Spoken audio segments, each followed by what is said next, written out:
That can make you feel better. Yeah. Do you mind if I record? No worries.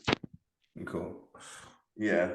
I mean, that's what I used to call like drive-by healings. It's like you see a car accident on the side of the road, and so you're like, oh, I'm sending them healing energy. Oh, I'm so amazing. I did my part, Yeah. or something like that. And that's not real healing. Uh, Oh, cool. We got two more. Hey guys. And I think I saw an Adam, didn't I? Oh no, it's just you. Cool. Yeah, yeah, that's what we're I don't know. always. Maybe I'm just lucky. I don't really see many accidents, but it's strange. A lot of people I know, like they always say, "Oh, I saw this accident. I saw this," and I'm just like, how do I miss these things? Like, Oh, that's interesting. Yeah. I don't I know. just, it's the same with like every sort of place has their shady characters, groups of men, boys, whatever. Mhm. Like, but I know people that are always telling me, oh, there's loads of bad people around there. They're always hanging around and all that. But every time I'm there, I never see anything. I'm just like, what's going on? Like, we just living in two totally different realities. Yeah. Yeah, I don't know. Sometimes I find I have the same experience when people are always telling me like how many people like come up against them, and they're always like getting in their faces and like saying things that are like super offensive, and that never happens to me like ever. And Yeah. I'm wondering like what reality am I living in? Is it just like a certain aura that I have or a presence, or maybe I intimidate people? It's like the opposite of what I think. I have no idea, but like I Does don't make you think, doesn't I it? don't I don't have those problems with people. I think I'm just a decent human being. Like I feel like I'd prefer people to get in my face and tell me how they feel. It's just like so I can truly understand them. But I feel yeah. most of the time when people have a problem with me, they tell everyone but me.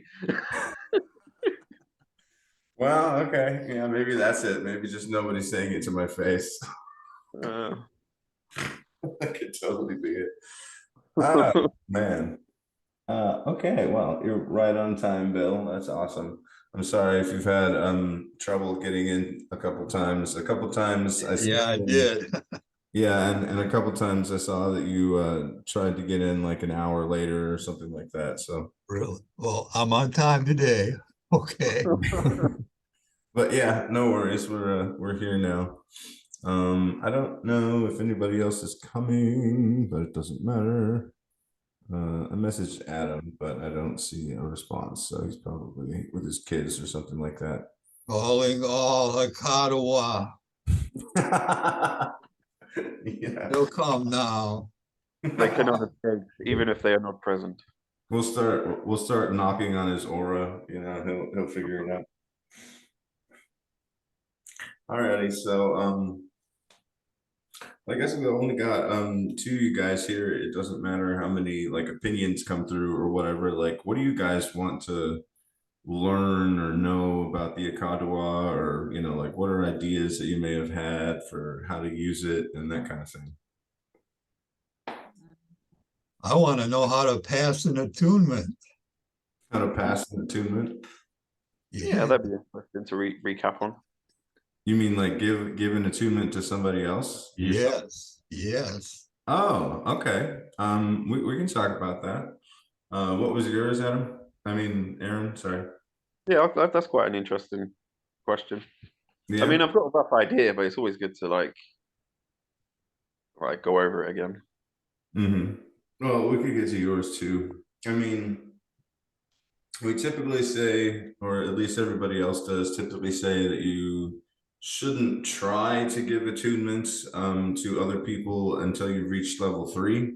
If you've gotten your level three attunement and training and all of that kind of stuff, then you can give the level one transmission. And honestly, the only thing that I consider necessary for doing it is to really activate the Akadawa in your own field and get to that real comfortable open space. This is just the way I do it. Um, Build up a lot of that energy, and then you share that energy with the other person. And as you're doing that, you kind of like get a sense of whether they're receptive to it or not. You know, I've had some experiences where I've tried to give it to people and it just felt like they were just tight, like they just couldn't really accept it. And so for those types of people, I tend to work with it. I'm sending them the energy, we're sharing energy. And as energy is flowing, you make the intention to give them the transmission. And the transmission energy, when you make that intention, the energy starts to feel very, very different. So this is a part of like what you would consider the intelligence of the Ikadawa, or the ability of the Ikadawa to know what to do. All you're doing, Makes sense. right, yeah. All you're doing is prompting it with your intention, with your mind. You're like, go this way now, do this thing, and it responds and it starts to do that thing. Then the energy of the transmission for me is much hotter, and it's much like more sparkly, like crackly. I feel it coming out of my hands. And then I focus on centering it in their heart space. That's the one thing that you want to focus on, is just I'm intending to give them the transmission while I'm sending them this energy, connecting with their energy, letting it flow between us, and I'm centering it in their heart space. Then you'll start to feel a sort of sense of that, and the energy will move and move and move. You might feel those different sensations and things, and then you'll reach a point where it's sort of like that heart space, whether you have like a real, you know, psychic picture of it or whatever you want to call it or not, you just sort of have a sense that it becomes full. And then once you really felt that fullness, I give it some more time, you know, just to be sure, I guess. And then it'll reach a point where it just kind of clicks into place. Some people describe it as a click or like a snap. There's just this point when it kind of like, okay, it's full now. I don't really know how I feel it. To me, it just feels like fullness, and like the Ikadawa is there inside of them. This is the one thing that makes it, well, one of the things that makes it unique from systems like Reiki, because Reiki, you're not giving energy to someone actively, you're initiating them by drawing all of these sort of like psychic symbols in their aura and asking the ancestors that use this energy to open them up to that energy. And it's an initiation, and it's an opening up of the auric field, the chakras, whatever. When we're talking about the Ikadawa, it's an actual transmission of energy. All right. So that's basically all that's necessary for giving the level 1 transmission. We say that you should be around level 3 before you do it, just because, you know, it just takes a certain amount of energetic changes that the body and all the energy bodies go through before it's considered like pure enough to pass it on to somebody else. But that really is up to you in my book. Like if you've been working with it for a while and you have a clear sense of the different varieties and you believe that it's powerful enough to give it to somebody else, go ahead and experiment with it, as long as the person is willing, you know. I mean, you don't want to be like force feeding them the Ikado, of course, or anything like that. You know, as long as you have their consent and they're interested in it, give it a try. They can start to use it then, and of course, just treat them like you were treated. We always ask everybody to make that little, you know, deal within themselves. They're only ever going to use this energy for the good of all beings everywhere. You know, that's one thing we always ask them to say. And what was the other important points I wanted to?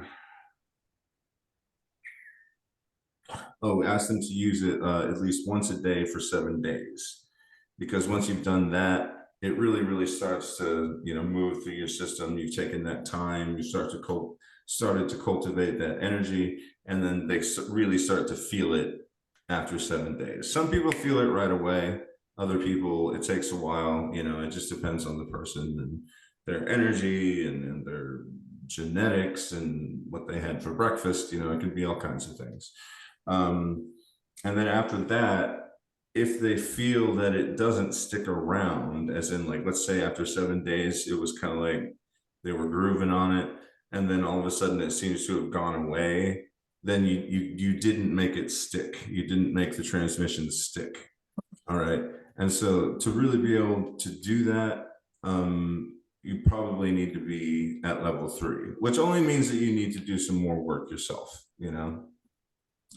If you want the level 3 training, though, I can offer that to you.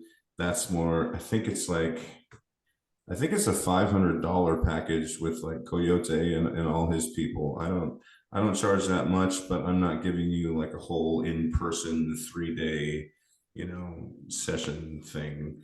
I'll just like tell you what you want to know about it and really try to expand your field enough to hold that type of energy. And as long as you're working with it regularly, then you'll get there, you know.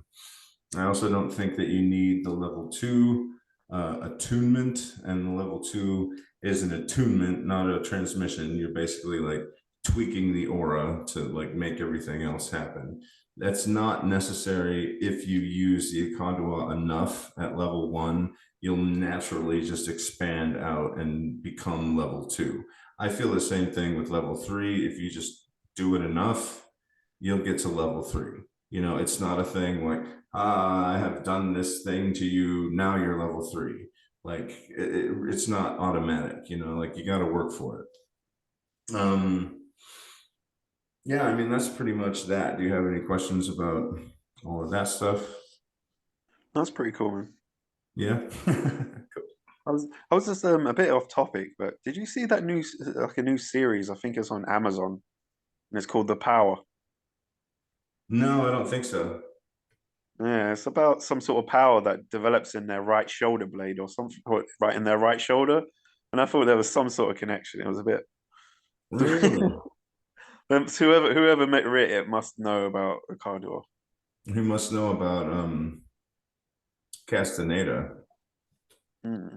Maybe. Yeah. I know Yeah. there's something about that, and they talk about the assemblage point being like past the left shoulder or something like, I don't know. There's all kinds of weird connections, but yeah, I'll have to look that one up. I have an Amazon account, so. Cool, cool. I got one thing to say though. What's up? You know, what you were saying there reminded me, like when when you do Reiki, you do Reiki, but when there's a Reiki attunement and people get attuned, that they get really hot hands. You know, in my experience, that when that attunement comes, it's like, hey, you want somebody, hey, lay some hands on me. I want to feel that. You like, I mean, you could smell the energy when an attunement is being Wow. given. It just has a certain smell. And Huh. then sometimes I'll be walking by some people and I feel like they I'll smell that smell. It's like they're pulling energy from me. They need some energy, and I'll get that smell again. And it's real distinct. You notice it when you never forget the way it smells. Is, Yeah. is there anything with the Yakatawa? It's like you're trying to uh, do the transmission, and you feel like, yeah, it's like flowing through you more. Like, it's like it's different. It is. Or like you were saying that. How did you say that? Oh, like the Yakatawa takes over. Like when you're trying to give some, and it's like telling you what to do. Like it's like working through you. It's like you don't have to do it like by yourself. It's like it's an intelligent energy directing you. Like Uh-huh.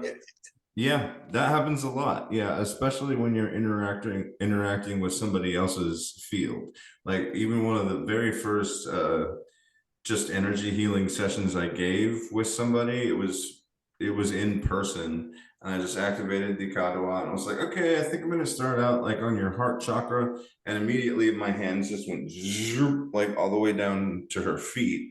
below there, and I was like, nope, I guess we're going down here now. Like it just, that's where the energy needed to be, and that's where I went. It also does, you do have that experience, especially when you link up with somebody else's energy and it really does start flowing. It's almost like like you're on a roller coaster or something like that. Like, you just feel that, like, okay, this isn't exactly in my control anymore. Yeah. Yeah, that happens a lot. I find though it's a bit of a different experience just because the Kondoa is so thick, it's just like it's like plasma or something. Like it's just for me it's heavier, it's just like heavier, it's thicker, it's slower, and so it can be real expansive in that way, you know and you can start to feel different sorts of expansions when you're giving when you're giving an attunement or a transmission. For me, mostly I've experienced it giving a transmission. I would either notice that some people are just like, yep, give me that energy, and they love it, and they just start scooping it up, and their heart space gets fuller and fuller and fuller. And other people are just kind of like, nope, and you're just sitting there like waiting, like, is it me? But yeah, it runs the gamut of experiences that way. And I mean, it's like, it's not completely on topic as far as giving transmissions or whatever, but one time I had finished Kunlun session. I was doing Kunlun at the time, and that was the spontaneous movement Qigong, and so I was like really like blissful and like moving all around, and then I settled it all down. And then I decided to activate the oceanic variety, and it was literally like a tidal wave, just like all around me, just like that. Just like I had never felt it like quite so vivid. I don't know. It was just like, it was intense. And after a while, that's not such an intense thing. It's like after you ridden one crazy roller coaster, you've ridden them all in some respects. You're kind of just like, is it time for tea? It's no big deal anymore. Like you don't experience it the same way once you get used to it, just like everything. So it keeps changing and changing and changing. Yeah. Yeah. Anything else? You said a lot. Yeah, I tend to say a lot. Yeah, good times. Yeah, I don't really know where like the work with the Akadowa is going. There's been one other book written about it, I think, by Dr. Cage, who works with Coyote directly, and they do stuff up by Shasta, California. And I think they started like an actual school kind of thing, where you come and you do the program and that kind of stuff. But yeah, I'm not exactly sure where all that's headed at this point.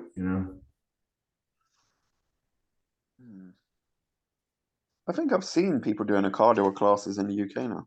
Oh, really? I'm not sure if it was that or just Sakim. I'm not sure. Yeah. Yeah, I know I've given other transmissions to people in the UK. I wonder if they've ever taken it anywhere, you know. I've given transmissions to people in Africa and Australia. Like I pretty much circled the globe, you know. In that respect, I was probably the most prolific of the people who broke off from Coyote or whatever, at least in doing that. But I'm always kind of like the black sheep too, because I didn't report any of them. Like you're supposed to like tell the Tequila Foundation that you gave a person transmission and they'll send them a certificate or whatever. I was like, no, it's fine. You don't need to know. I didn't realize that I was supposed to be doing that like all of these years. Anyway. But yeah, I've probably given at least like 30 transmissions. So I'm like, hey, that's like one guy in India, Neil, he comes sometimes. Cool.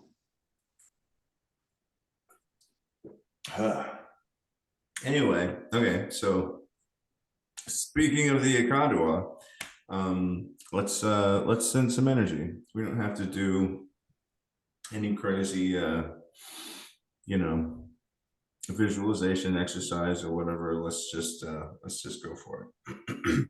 Yeah, Yeah. go for it. Go for it. So yeah, just remind yourself coming into the same sacred space together.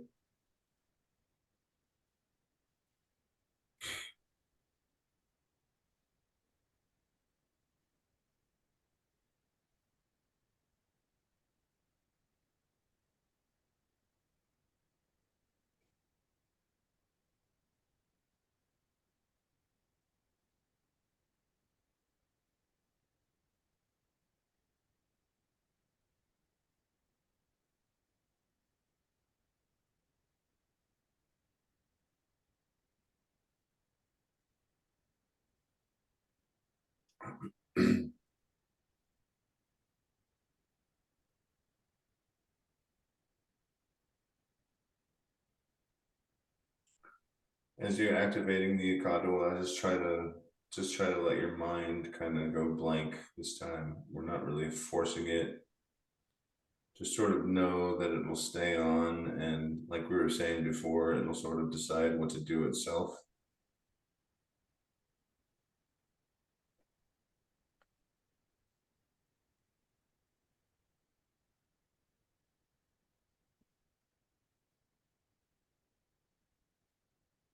And just focus on letting go,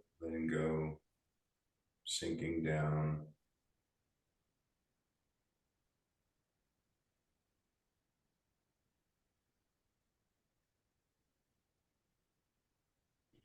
And of course, breathing low and slow.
And bring your attention to the back of the head. Space back here. And starting around the nape of the neck, right where the skull starts, and just up maybe about 3 finger lengths. And that's where you find basically the opposite of the third eye, which is called the animal eye. And we're just going to lightly intend void akadwa in that space and sort of let it fill your skull.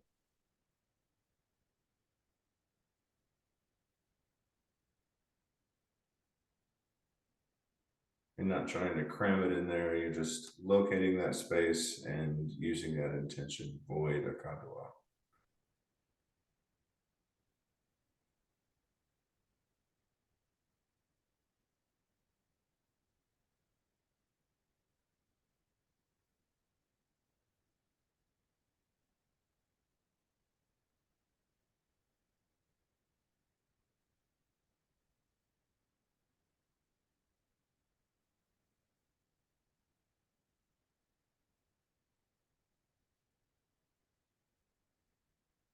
It's just kind of like hitting the recycle button on your brain.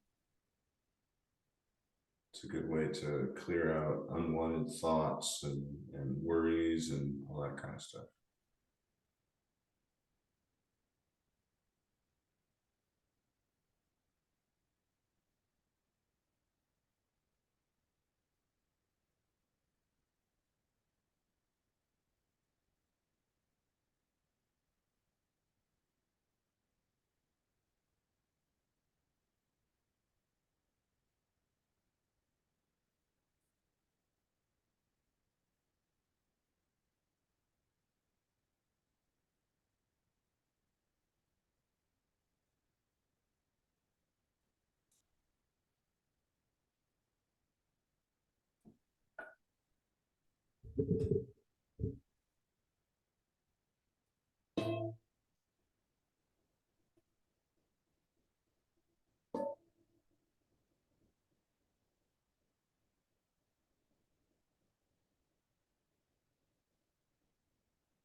Bring your attention to your seat, your legs.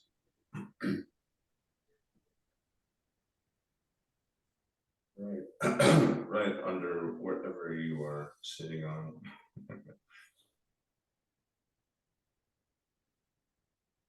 And breathe. Obsidian.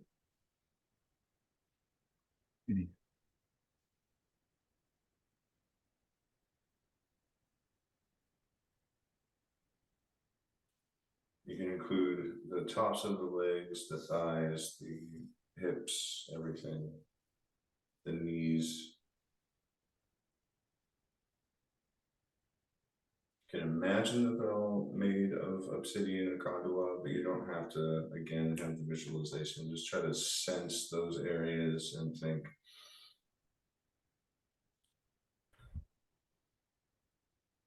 obsidian.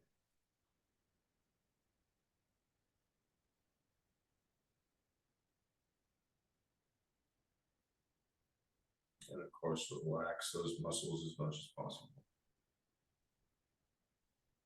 If you start to get sleepy, just open your eyes and stare straight forward.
Now let's move up to the heart space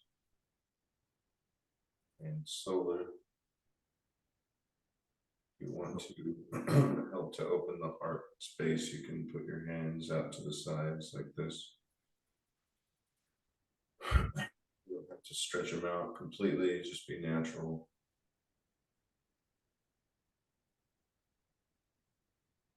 You're just centering the mind in the heart space. Don't even have to know where it is, just intend that.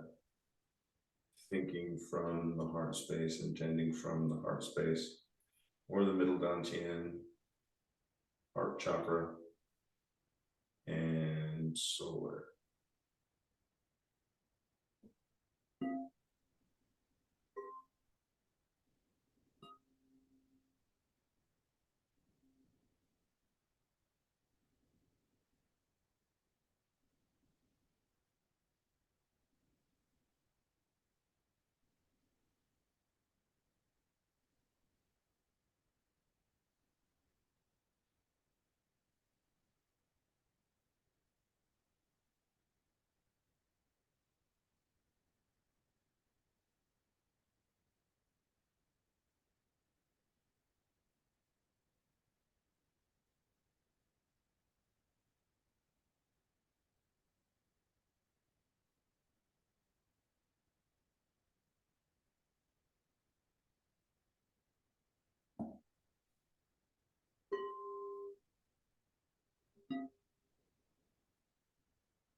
we're going to move to below the navel,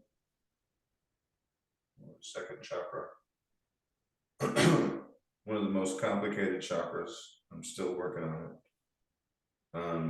And lunar. So just become aware of that space again. If you're being real meditative about it, then you're sinking the mind all the way down into that space.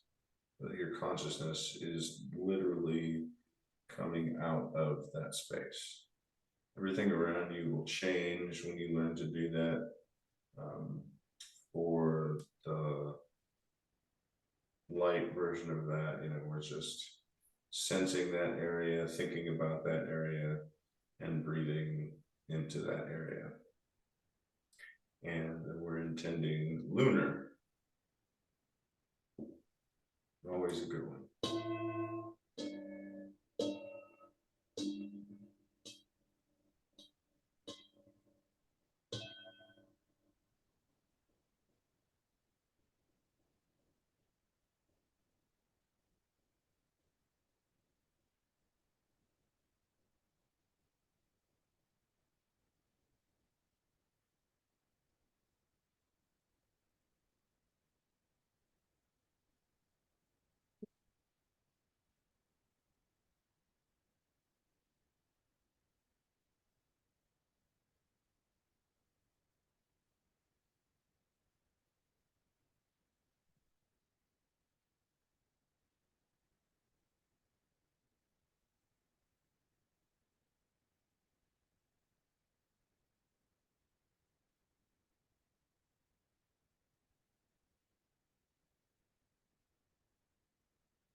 And you can use that same principle that I was talking about when giving somebody else a transmission, when you're working on yourself. If you pinpoint one of these chakras or energy centers, and then you intend kandwa, kandwa, kandwa, and then you start to feel it get full, or fill up, or expand. And you want it to reach a certain point where it's just very pure and just kind of expansive and full. There's no other way to describe it. You'll feel it.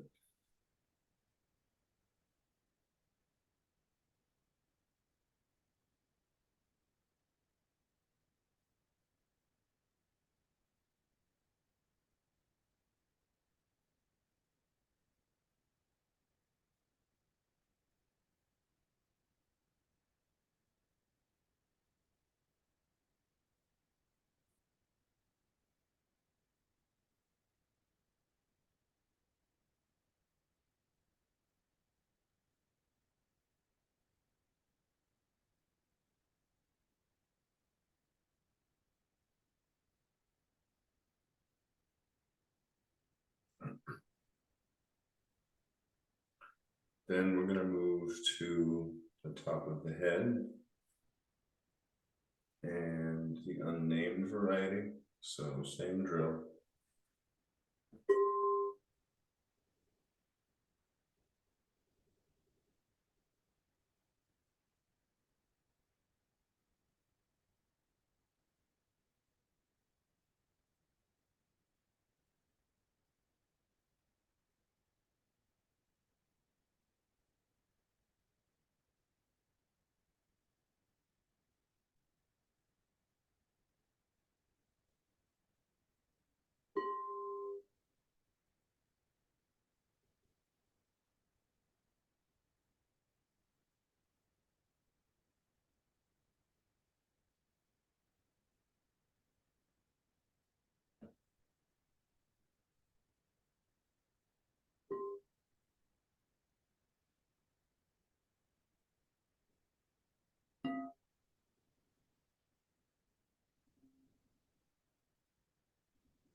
And I know I'm always stressing intention, but there is the other aspect to all forms of energy work, whether it's the kandwa or not, all forms of meditation, where you have that push, that brightness part of consciousness.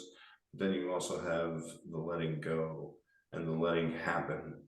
So there is that also that once you've pushed and pushed and pushed and intended to send that that energy or to activate a certain variety, there is a certain point when you can just let it go and then continue to pay attention, but it sort of runs by itself.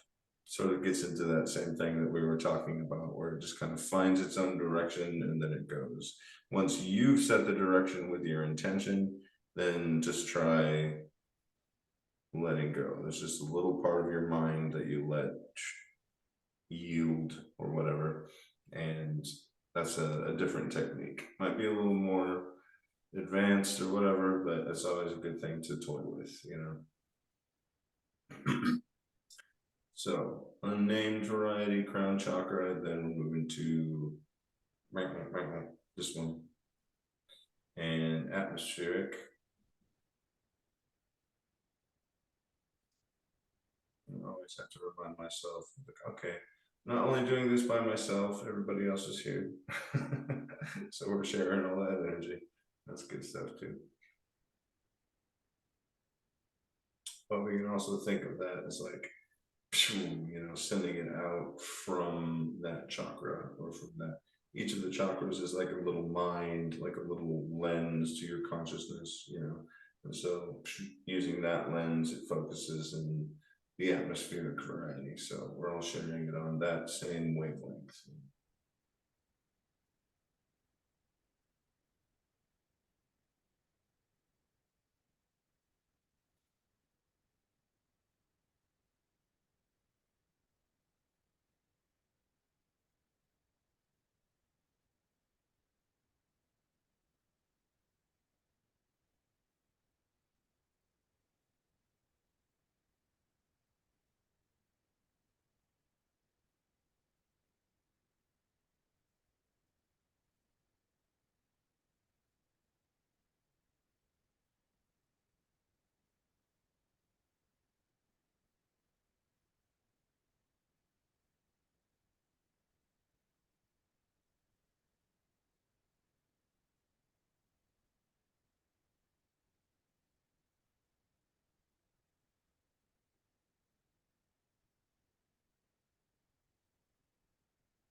What's left?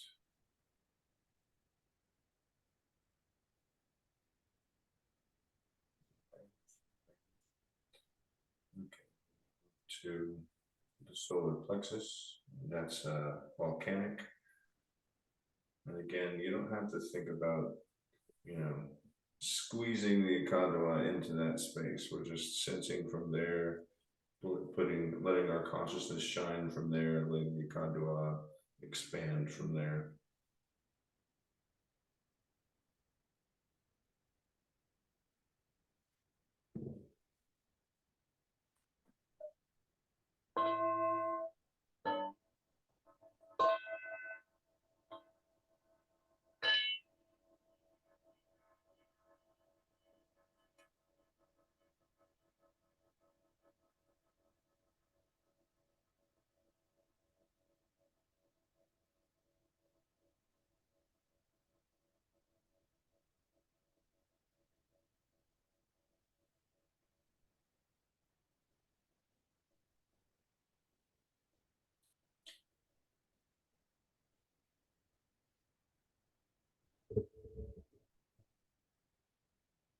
Speaking of smelling energy, every time I do the volcanic stuff, it smells like salt or like sulfur or something. It's freaky.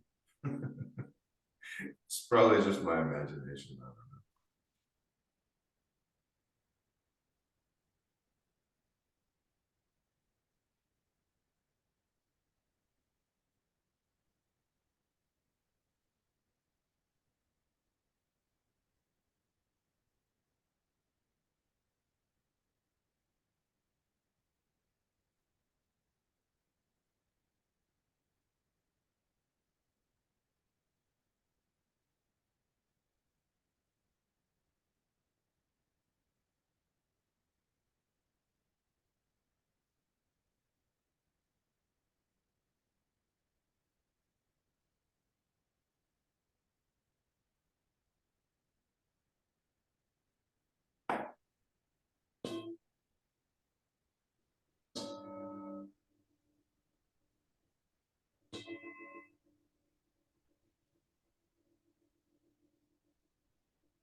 Okay, now to the throat space.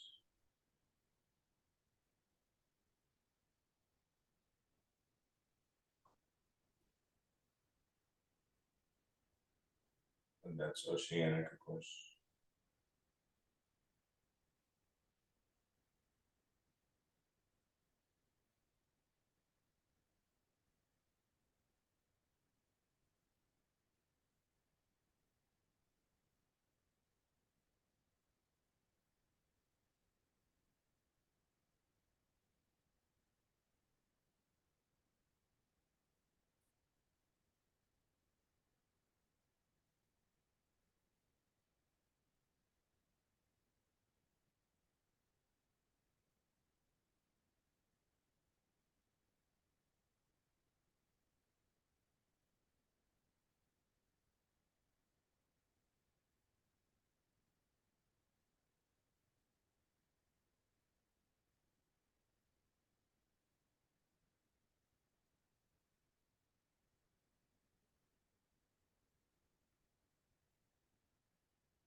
Then the last one is going to be above the head and the lapis.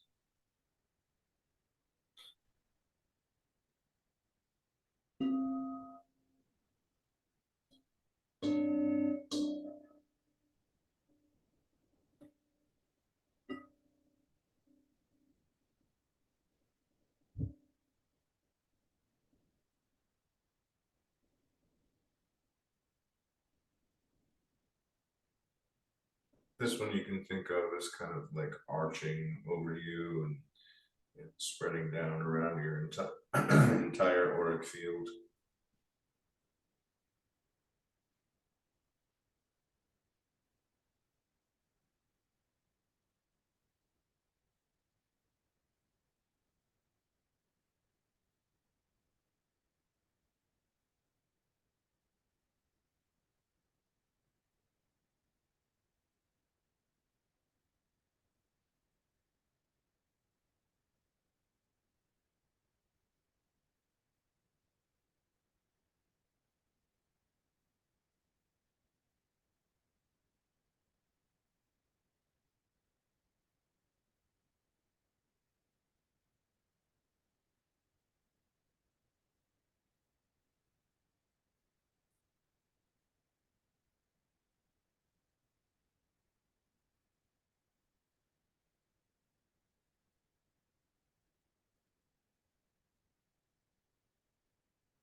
Okay. And then to finish, this is just a Qigong thing I've been getting people to do when we end any energy healing exercise is just scoop up. That's up, palms up. And above the head, and then down in front of the body, down to the belly.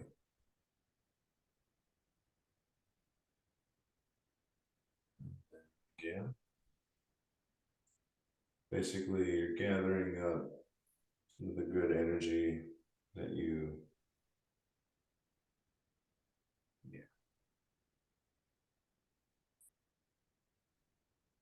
you can do that with one inhalation. And then exhalation down.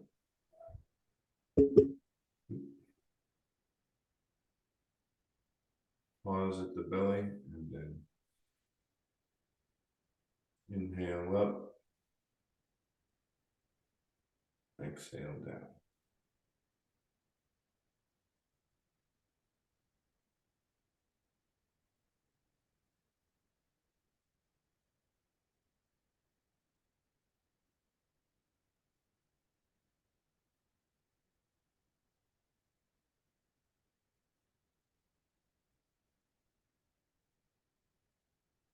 There you go.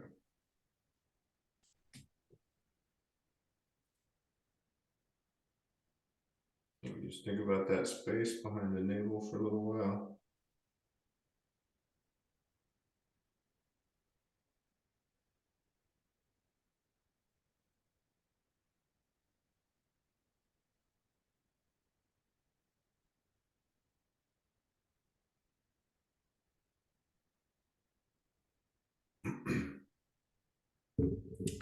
That's the cauldron where we mix all the energies right down here. Yeah. That'll do it for today, I guess. Just kind of wanted to take you guys through all the different varieties and, you know, hit all the different areas of the body and stuff like that. That's a pretty basic way to do it. It follows a specific sequence, and it's supposed to kind of create a new energy body using the Akadua, you know, and hitting those different chakras in that sequence. So yeah, good times. Have any questions about anything? Or?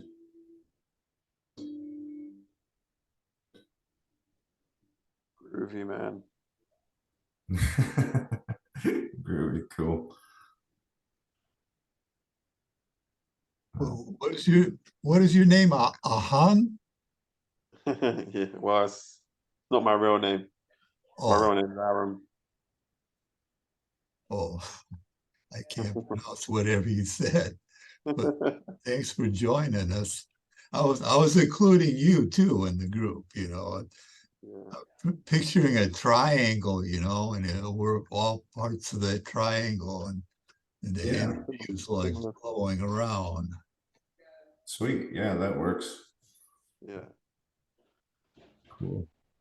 All right. Well, thanks for being here, guys. I will see you next week. And obviously I got the new version of Zoom. So yeah, it's working good now. Yeah. Yeah. I got my microphone here. Does it sound okay? Yeah, it sounds great. It looks good too. Yeah, cool. Looks professional. I need a mic like that. Yeah. I got it for recording like the singing bowls and stuff like that. It's a little difficult because it's so directional, like you have to put it right next to them and stuff, and they take up a lot of space. But yeah, I think I'm going to use this from now on. It's not too cumbersome moving it back and forth and stuff. So sounds real good. Yeah, awesome. All right, cool. Thanks for being here, guys. Thank you very much, man. I really enjoyed it. Yeah, me too.